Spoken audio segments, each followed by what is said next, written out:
Layla's stitches were still fresh from the C-section when her husband threw a $50 bill at her feet. He told her to take the bus in the pouring rain, all to protect the leather seats of his luxury SUV. The laughter coming from inside that car would soon turn into screams of despair.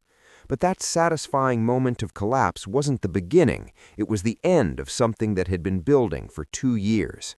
Before the audience can understand how a woman holding her 3-day-old baby ended up abandoned in a hospital parking lot, they need to know what she'd sacrificed to get there and what she was about to take back. Her name was Layla Rice. She was 29 years old, and on that stormy October afternoon in Chicago, she had just given birth to her first child through an emergency cesarean section. The late afternoon wind howling off Lake Michigan carried the sharp scent of rain and exhaust fumes. A storm was rolling in fast, turning the sky above Rush University Medical Center into a bruised canvas of gray and black. But the chill cutting through Layla's thin hospital cardigan was nothing compared to the cold spreading through her chest. She stood frozen in the pickup area, clutching a bundle of blankets that contained her tiny newborn son. Every breath sent a jolt of fire across her lower abdomen. The surgical incision, held together by dissolving stitches and medical tape, screamed in protest with every micro-movement. This should have been the happiest moment of her life. A new mother, a healthy baby, a husband on his way to bring them home. Instead, Layla stood alone. No flowers, no balloons, no family waiting with cameras and tears of joy. Just a worn duffel bag at her feet and the distant rumble of thunder announcing what was coming. The nurse who'd wheeled her out had already gone back inside. Layla had insisted her husband was just around the corner. She couldn't bear the pity in their eyes when they realized no one had visited her during the entire 3-day stay. Not her husband, not her mother-in-law, not her sister-in-law. No one. Her heart lifted for a brief moment when she spotted the black Range Rover turning into the hospital driveway, Brandon's car. The one he'd bought 8 months ago, claiming it was essential for his image as a startup CEO. At least he came, she thought. At least he remembered. She tried to arrange her face into something resembling a smile, bracing against the pain, ready to greet the father of her child. The SUV stopped directly in front of her. The passenger window slid down with an electric hum. But it wasn't relief or love that greeted her. It was her mother-in-law, Diane. The woman's face was set in that familiar expression of aristocratic disgust, as if Layla were something unpleasant stuck to the bottom of her designer shoe. In the back seat, Layla's sister-in-law, Kristen, was filming something on her phone, not even glancing toward her newborn nephew. And behind the wheel sat Brandon Mercer, Layla's husband of 2 years, the father of the baby in her arms. He looked at her like she was a stranger blocking traffic. Brandon didn't turn off the engine, didn't step out, didn't reach for his son. "Brandon?" Layla called softly, her voice barely above a whisper. "Thank God you're here. I can barely stand. The stitches are pulling. Can you help me with the bag?" Brandon's eyes flicked from her face to the pristine cream leather interior of his car. His jaw tightened. "You're not getting in here looking like that," he said flatly. "Look at you. You're a mess. You probably smell like a hospital." Layla blinked. The words didn't compute. "What?" Her mother-in-law's voice sliced through the moment like a razor. "Honestly, Layla, do you ever think this vehicle was just detailed? $400 to get these seats looking perfect. You just pushed out a baby. You're probably leaking all kinds of fluids. And if that infant spits up or has an accident, we'd have to replace the entire interior." Layla stared at the woman, her mind struggling to process what she was hearing. "Diane, this is your grandson. This is Brandon's son. You're saying we can't even ride in his own father's car?" Kristen snorted from the back seat, still not looking up from her phone. "We're on our way to celebrate Brandon's new investor deal. There's a reservation at Japanese. We can't show up smelling like baby powder and surgical antiseptic. It's embarrassing." Brandon reached into his jacket pocket. He pulled out a $50 bill and tossed it through the open window. The bill fluttered in the wind before landing in a puddle of dirty rainwater near Layla's feet. "There." Brandon's voice was ice. "Take the CTA. The Blue Line station is 2 blocks that way. $50 is more than enough for the fare. You'll probably have change for dinner, too." Layla stared at the money soaking in the grimy water. Then she looked back at her husband's face, at the man she'd married, the man she'd given up everything for. His expression held nothing. No guilt, no hesitation, just the mild annoyance of someone dealing with an inconvenience. "Brandon, I just had major surgery. I can barely walk. You want me to carry our newborn onto public transit during rush hour in a thunderstorm?" Diane cut in sharply. "Women in my generation were back on their feet the day after giving birth. We didn't whine and make everything about ourselves. You should be grateful he's given you bus fare at all. Now hurry up before it starts pouring. We have a reservation to keep." "Roll up the window, Brandon," Kristen added, fanning herself dramatically. "The humidity is ruining my blowout." Without a word, Brandon pressed the button. The tinted glass rose slowly, sealing off their climate-controlled world from hers. A second later, the Range Rover pulled away. Its tires drove through the puddles, spraying dirty water across the hem of Layla's dress and the blanket protecting her baby. She watched the taillights disappear into traffic. The sky chose that exact moment to open up. Rain poured down in sheets, drenching her within seconds. Layla hunched over her baby, using her own body as a shield, her cardigan soaking through instantly. People in the lobby rushed for cover. Car doors slammed. Umbrellas popped open. No one stopped to help. With trembling hands, Layla bent down, gasping as her stitches screamed in protest, and picked up the soaked $50 bill. Not because she needed it, but because it was evidence, proof of exactly how much she was worth to them. She clutched the wet bill in her fist and began walking toward the bus stop. Each step was agony. Her right foot moved, and pain shot through her abdomen like electricity. Her left foot followed, and the agony spread to her spine. But Layla didn't stop, because somewhere beneath the pain and the humiliation, something else was awakening. Something cold, something patient, something that had been dormant for 2 long years. They thought she was just Layla Rice, a nobody from nowhere who'd gotten lucky marrying an ambitious entrepreneur. They had no idea who she really was, and they had no idea what that $50 bill was about to cost them. The truth was something Layla had buried so deep even she sometimes forgot it existed. Her name wasn't really Layla Rice, it was Layla Weston, as in Weston Capital Group, as in the private equity firm that owned commercial real estate across 12 states, as in the family whose name was etched into the facade of 3 buildings in downtown Chicago alone. She was the only daughter of Raymond Weston, a man whose net worth was measured in billions, not millions, a man who could make CEOs tremble with a single phone call, a man who had offered to buy Layla anything she wanted, a penthouse, a company, an island, if only she'd come home. But Layla had refused it all. 2 years ago, Layla had met Brandon Mercer in a coffee shop in Lincoln Park.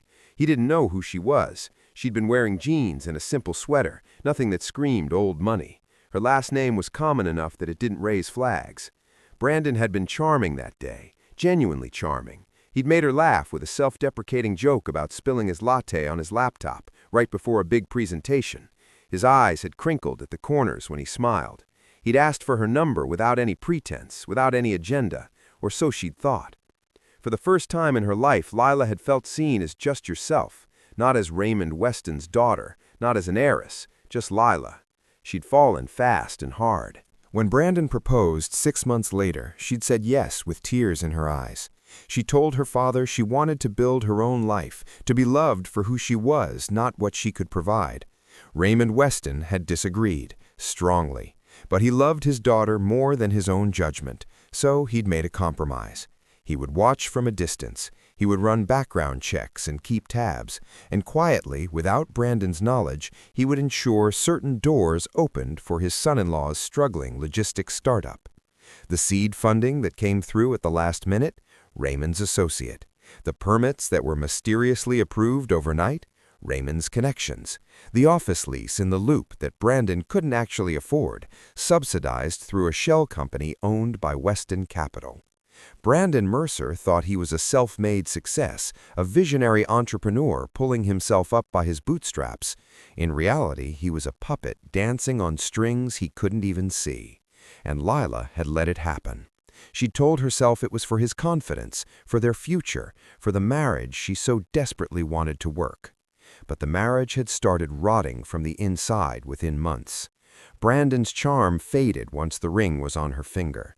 The man who'd laughed at his own mistakes became the man who screamed at her for putting too much salt in his pasta. The man who'd looked at her with wonder became the man who looked through her like she was furniture. And then came his mother. Diane Mercer moved into their guest room 3 months after the wedding. Temporarily, Brandon had said, just until she finds a new place. That was 18 months ago. Kristen followed 6 months later, just crashing for a few weeks, Brandon had promised. She's between jobs. Kristen hadn't worked a single day since.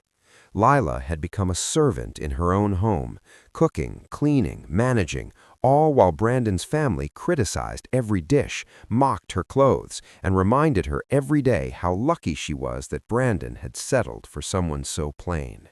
But she had endured, for the baby, for the hope that things would change once Brandon held his child. That hope had died in a hospital parking lot, drowned by rain and a $50 bill.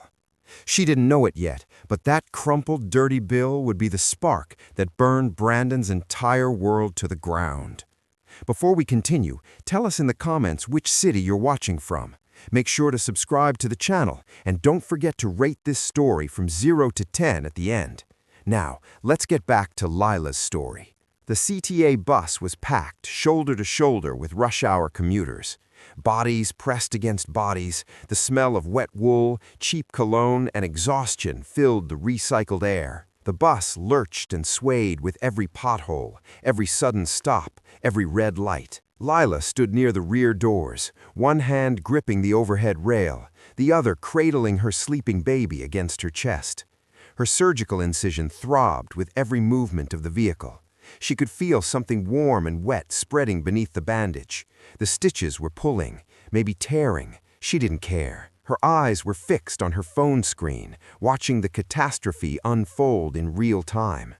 Brandon had gone live on Instagram 15 minutes ago. The notification had popped up just as she'd boarded the bus, and some masochistic impulse had made her tap it. The feed showed the interior of Japanai, one of Chicago's most exclusive restaurants. Crystal chandeliers, white tablecloths, a tabletop grill sizzling with Wagyu beef that cost more per ounce than most people earned in an hour. Brandon sat at the center of the frame, his face flushed with sake and self-satisfaction. He was holding court, gesturing expansively as he described his latest business triumph to his 800 followers. "What's up, everyone?" Kristen's voice chirped from behind the camera. "We're celebrating tonight. My brother just closed the biggest deal of his career. Series B funding, baby. The Mercer empire is about to explode." The camera panned to Diane, who was delicately placing a slice of otoro tuna into her mouth. She dabbed her lips with a napkin and smiled. "Brandon, sweetheart, you've outdone yourself. This is exquisite, so much better than the slop we have to eat at home." The comments section was scrolling with congratulations and heart emojis.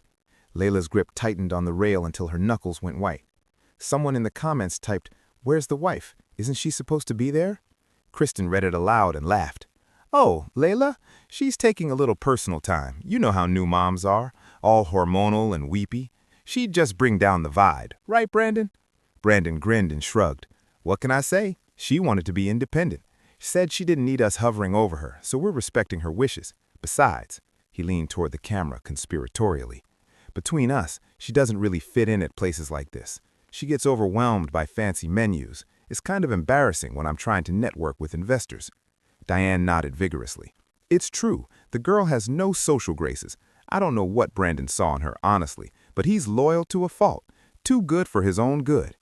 Layla watched her mother-in-law praise her son's loyalty while wearing a cashmere wrap that Layla had bought her for Christmas.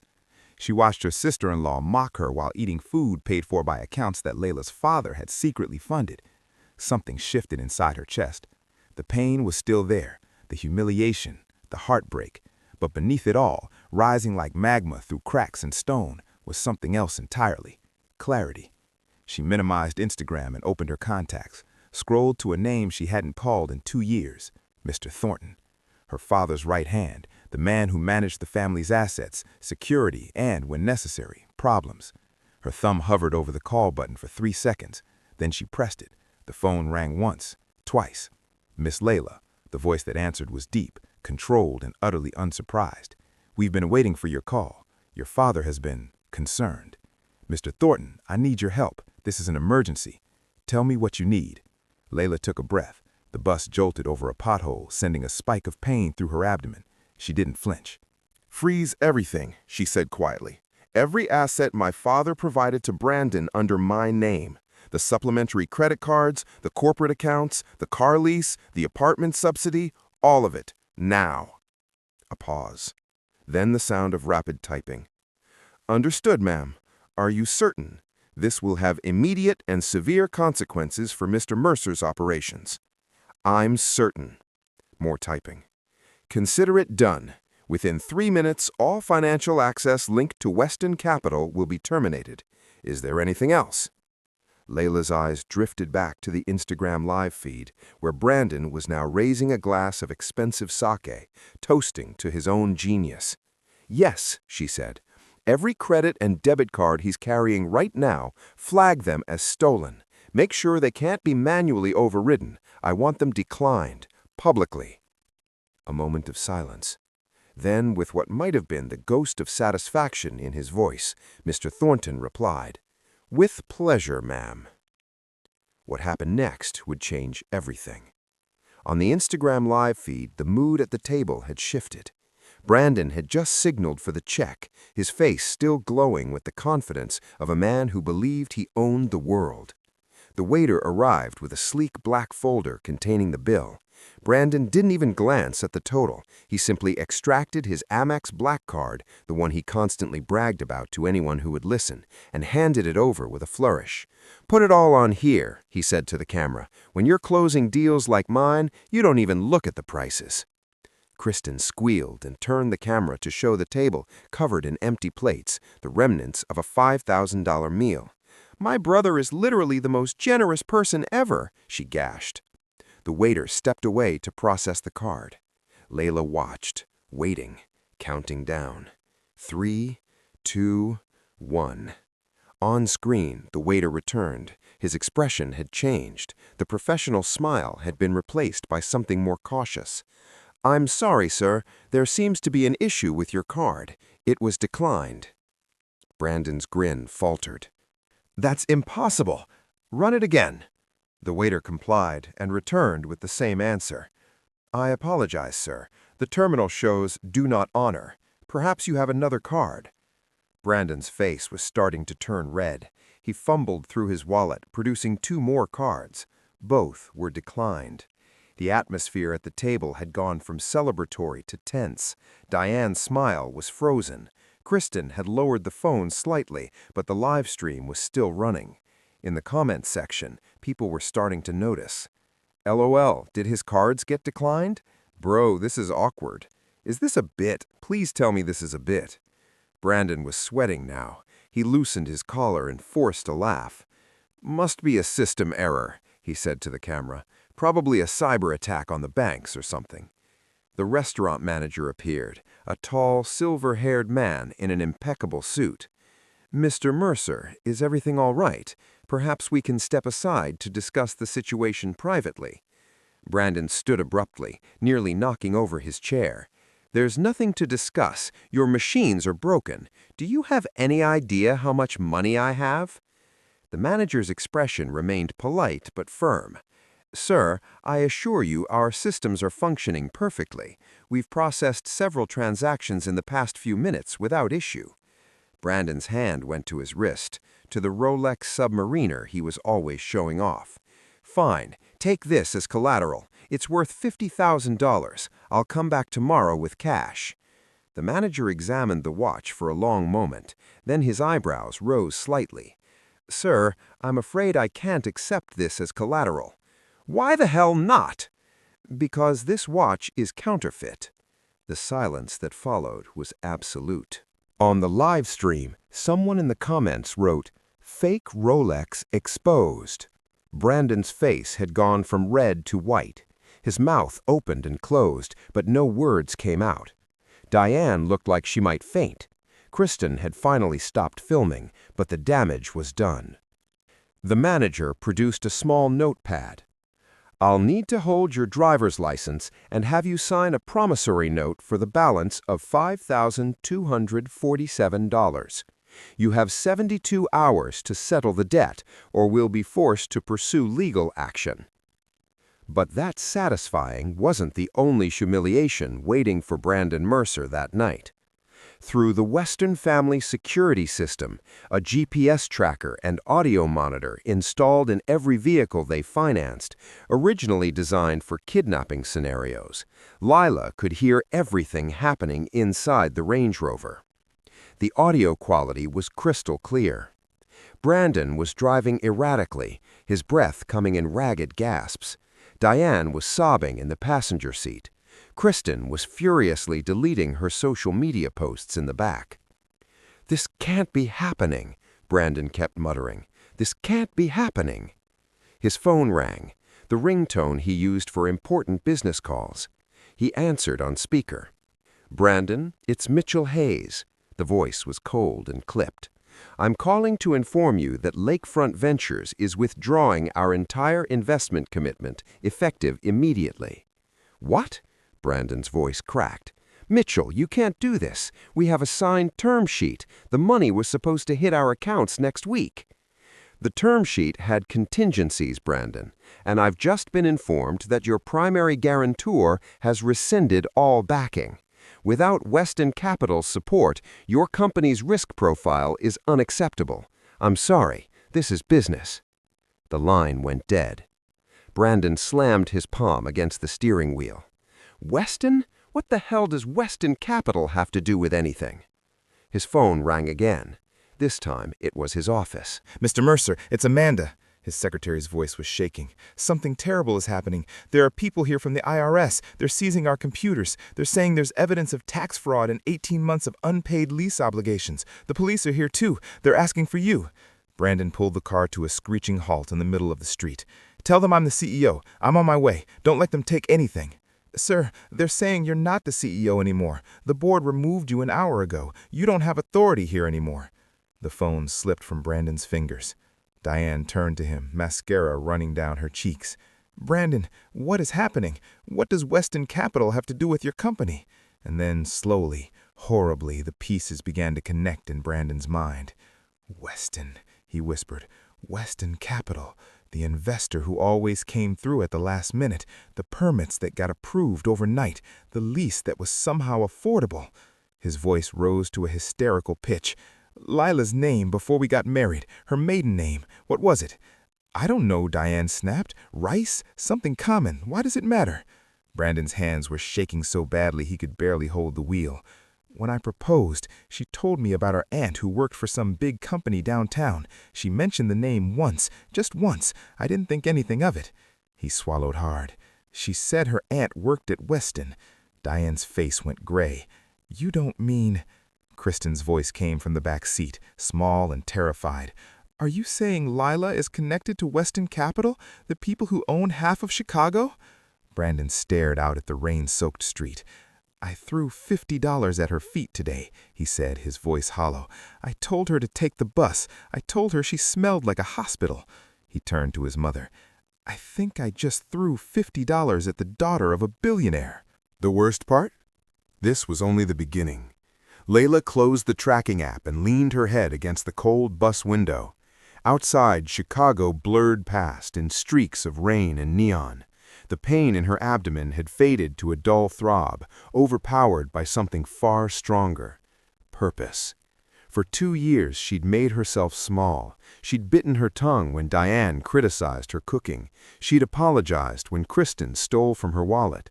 She'd smiled through tears when Brandon called her provincial and embarrassing. She'd told herself it was for the marriage, for the family, for love. But there had never been any love, not from them. Just extraction, just consumption, just the slow, systematic draining of everything she had to give. An elderly man in a worn jacket caught her eye from across the aisle. He was the only person who'd offered her a seat when she'd boarded, shuffling aside his bag of groceries to make room. He smiled at her now, nodding toward the baby in her arms. "Beautiful child," he said quietly. "You're doing good, Mama. Whatever you're going through, you're doing good." Layla felt tears prick her eyes. "Thank you," she whispered. "Thank you for saying that." The man shrugged, as if basic human kindness was nothing remarkable. "We gotta look out for each other," he said. "World's hard enough without making it harder." She thought about Brandon, about the heated leather seats he'd protected from his own wife and child, about the $5,000 dinner he was eating while she stood in the rain. This stranger, with his worn jacket and grocery bag, had shown her more compassion in 30 seconds than her husband had shown in 2 years. That told her everything she needed to know. The bus reached her stop 20 minutes later.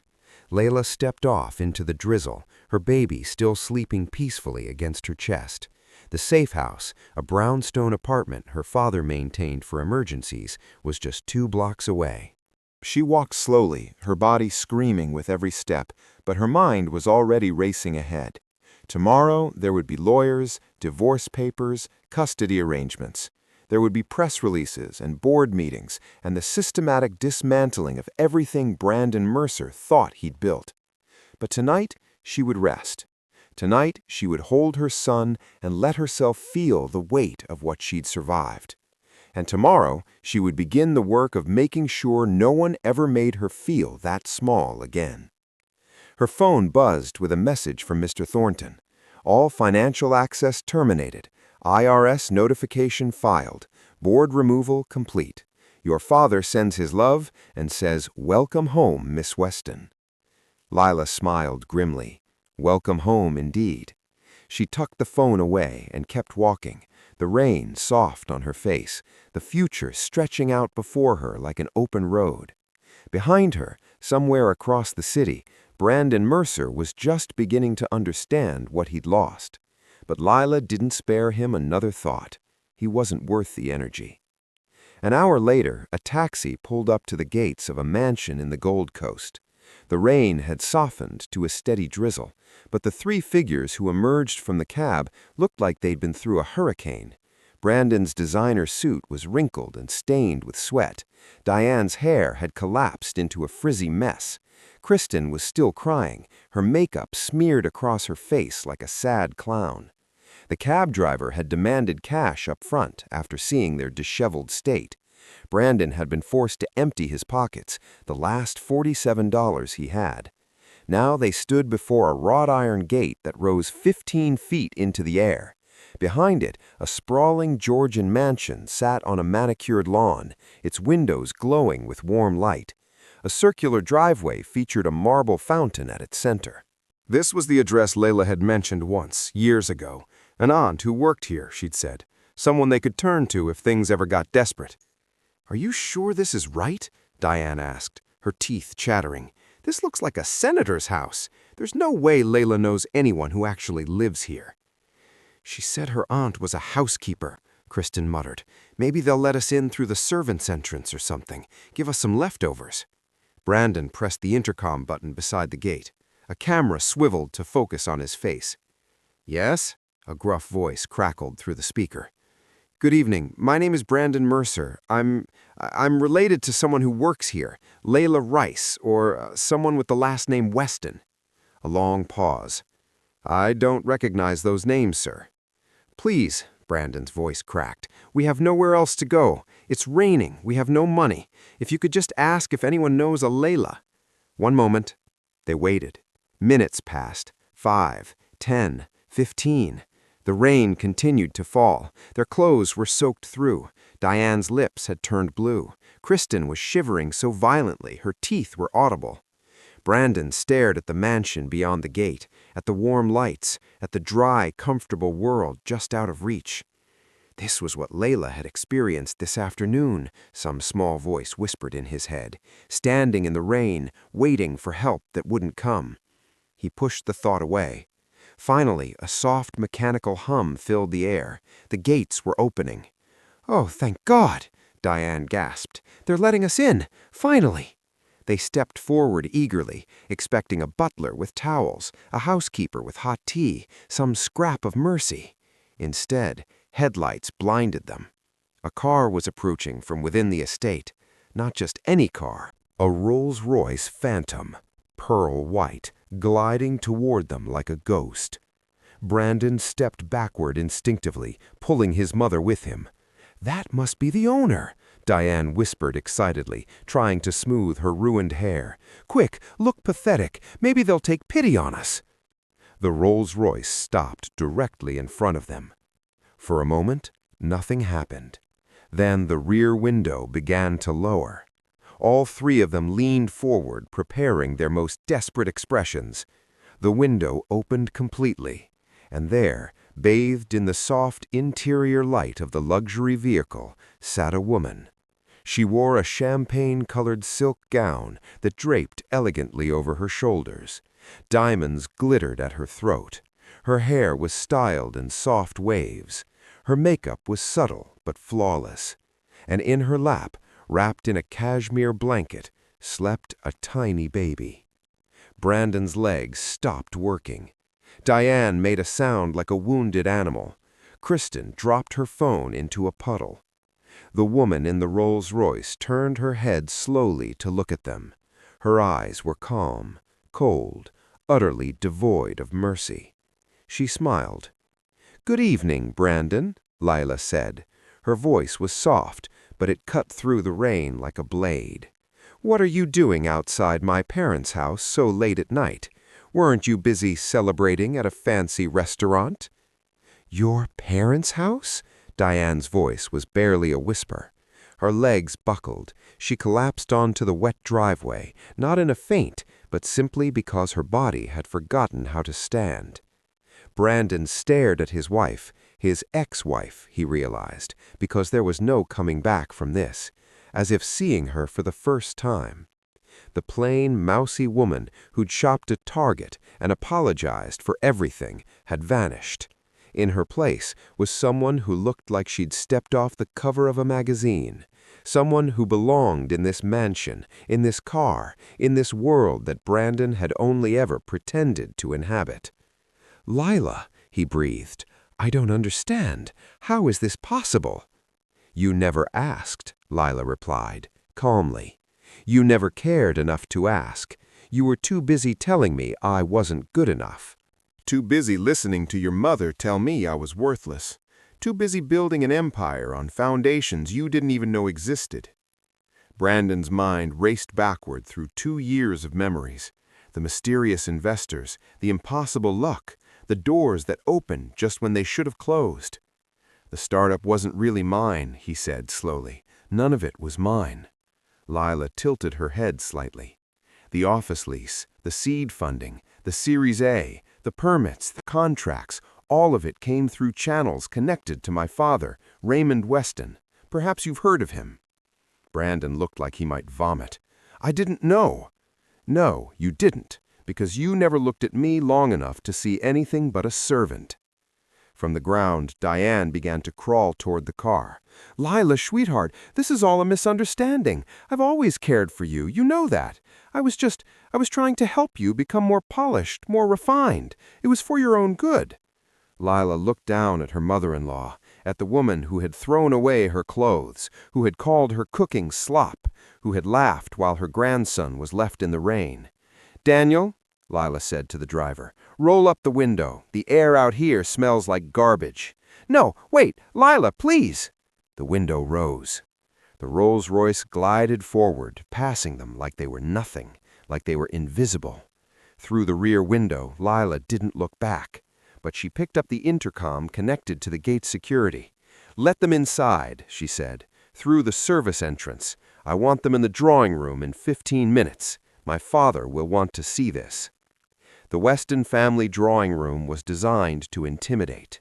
20-foot ceilings adorned with Renaissance-style frescoes, a Swarovski chandelier that weighed half a ton, floors of white Carrara marble that probably cost more than Brandon's entire failed company.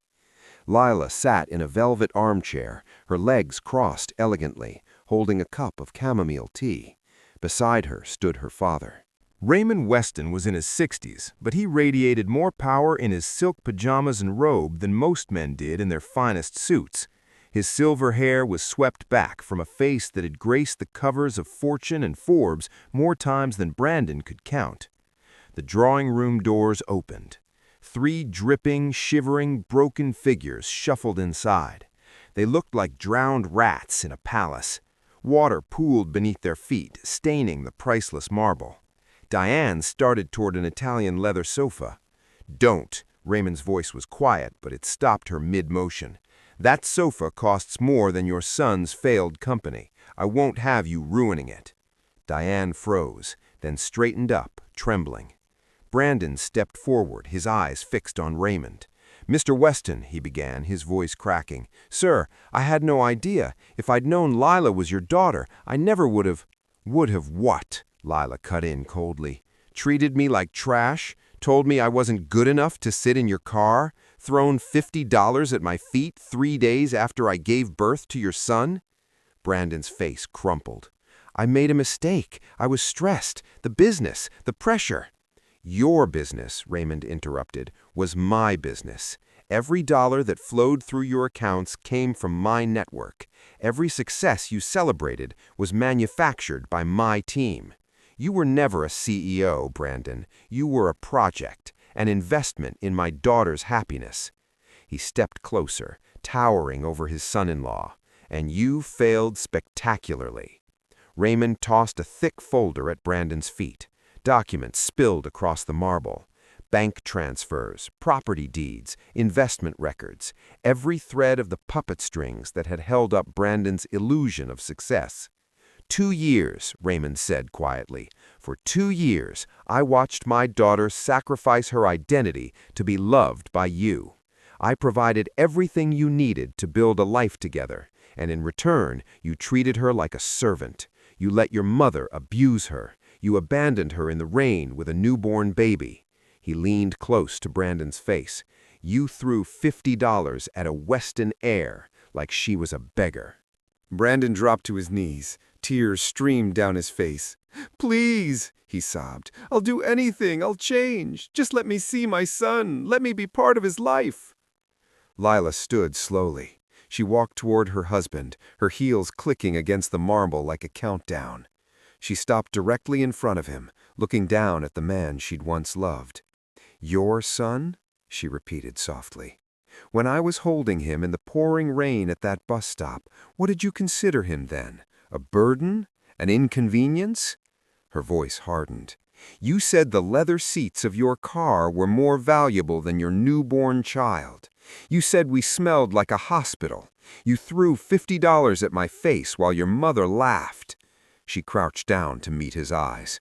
"Now that you know he's the grandson of a billionaire? Now that you know he's the heir to everything you pretended to have? Now you want to be his father?"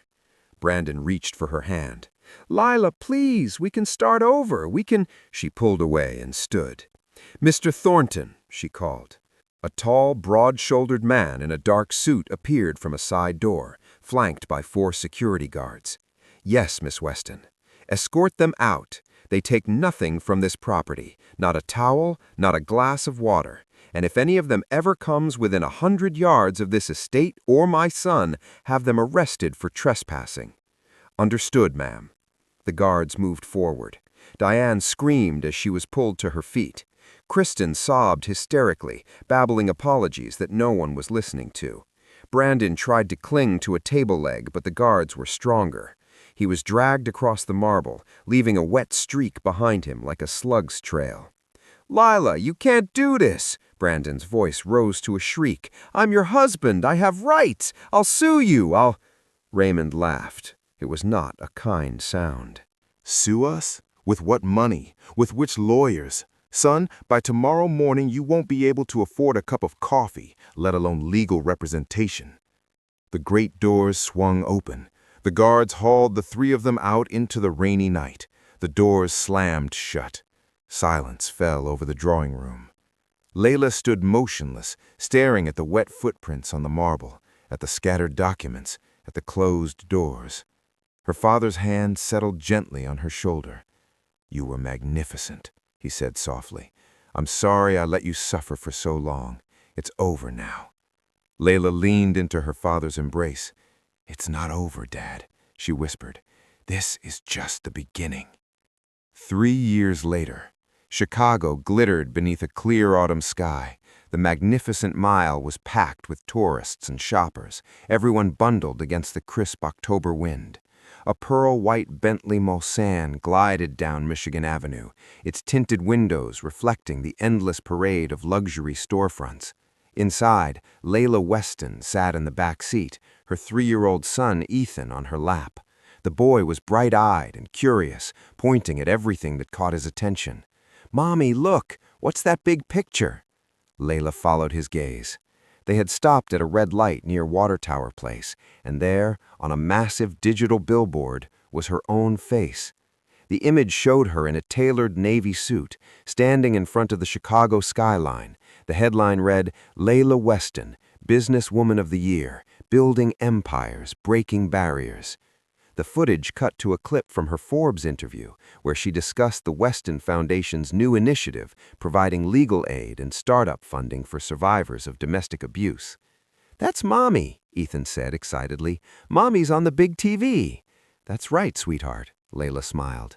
But her attention had been caught by something else. At the base of the billboard, on the crowded sidewalk, a cluster of delivery drivers were waiting for their next orders. Bikes and scooters lined the curb. Workers in branded jackets checked their phones, waiting for the ping that would send them racing across the city for tips that barely covered gas. One figure stood apart from the rest. He was leaning against a battered electric scooter with a cracked mirror. His delivery jacket was faded and too big for his gaunt frame. His face was weathered, lined with exhaustion, aged far beyond his 34 years. His hair, once carefully styled, was now thin and gray at the temples. He wasn't looking at his phone. He was staring up at the billboard, at Lila's face. Brandon Mercer. Even from this distance, even through tinted glass, Layla could see the expression on his face. It wasn't anger. It wasn't hatred. It was something far more satisfying. Regret. The bone-deep, soul-crushing regret of a man who had held a diamond in his hand and thrown it away for a pebble. She watched as he raised a trembling hand to wipe his eyes, watched as he slumped against his scooter, defeated by the weight of his own choices. Mr. Thornton had kept her informed over the years. Brandon's company had been dissolved. His assets had been seized. The tax fraud investigation had resulted in 18 months of probation and community service. Diane had suffered a stroke 6 months after being evicted from their rental apartment. She now lived in a subsidized housing unit on the South Side, dependent on government assistance. Kristen had gotten pregnant by a small-time criminal and was now trapped in a cycle of poverty and dysfunction, living in a 1-bedroom apartment with 3 children and a man who spent more time in jail than out of it. The Mercer family had been reduced to the very thing they'd always accused Layla of being. Nothing. "Mommy?" Ethan's small voice broke through her thoughts. "Why is that man crying?" Layla looked at her son, at his innocent eyes, at the face that thankfully looked more like her father than his.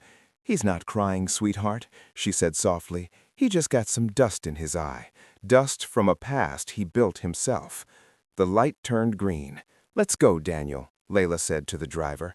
The Bentley pulled forward, gliding past the billboard, past the delivery drivers, past the broken man who would spend the rest of his life staring up at the face of the woman he'd thrown away. Layla didn't look back. There was nothing back there worth seeing. Only forward, where her son would grow up knowing his worth, where her foundation would help women rebuild their lives, where she would continue building an empire, not on cruelty and pretense, but on strength and second chances. The $50 bill Brandon had thrown at her feet that rainy afternoon, she'd had it framed. It hung in her home office now, behind her desk, where she could see it every day, not as a reminder of pain, but as proof of something far more important, that the people who try to make you feel worthless are usually the ones who have nothing of value themselves, and that the best revenge isn't destruction, it's becoming everything they said you could never be. Don't forget to subscribe to the channel for more stories. See you next time.